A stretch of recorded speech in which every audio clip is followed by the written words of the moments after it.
Bienvenue à tous. La France a-t-elle une chance de devenir un des bons élèves de l'Europe? La Commission de Bruxelles a donc commencé à examiner le projet de budget de Paris pour les mois et les années qui viennent. Verdict des experts, ils ne croient pas aux engagements du gouvernement de revenir à 3% de déficit l'an prochain, mais ils reconnaissent qu'il y a un léger mieux. François Baudonnet, Tarnasserie. C'est devenu un rituel. Depuis son navire amiral, 3 fois par an, la Commission européenne présente ses prévisions économiques pour les 28 pays de l'Union. Une nouvelle fois, Bruxelles est moins optimiste que la France. Pour cette année, elle prévoit une croissance française de 1%, comme le gouvernement. Mais en 2015, ce sera 1,5% seulement, soit moins que les prévisions de l'équipe de Manuel Valls.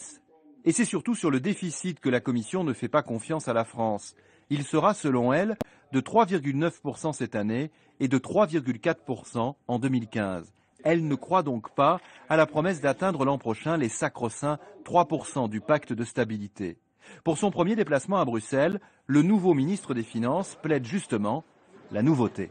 Mes partenaires européens n'ont pas encore en main le pacte de responsabilité et de solidarité. Et donc la Commission a fait un travail de prévision à partir d'un certain nombre d'éléments, mais bien entendu pas de la totalité des éléments qu'elle aura à prendre en compte. Point positif néanmoins, la Commission européenne prévoit pour l'an prochain une très légère baisse du chômage. Bonsoir François Baudonnet, on vous retrouve en direct à Bruxelles. Est-ce qu'il est possible que la France soit sanctionnée ?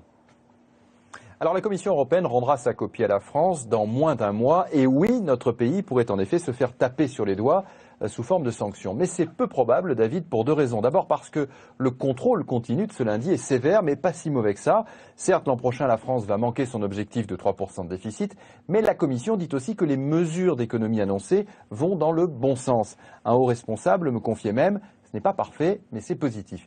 Et la deuxième raison, c'est que sanctionner la France reviendrait à utiliser l'arme atomique. Une première. Or, Bruxelles sait bien que cela déstabiliserait le gouvernement. Et comme même ici, on suit de près la politique française, eh bien on sait qu'il a besoin de tout, sauf ça. Merci François pour ce compte rendu.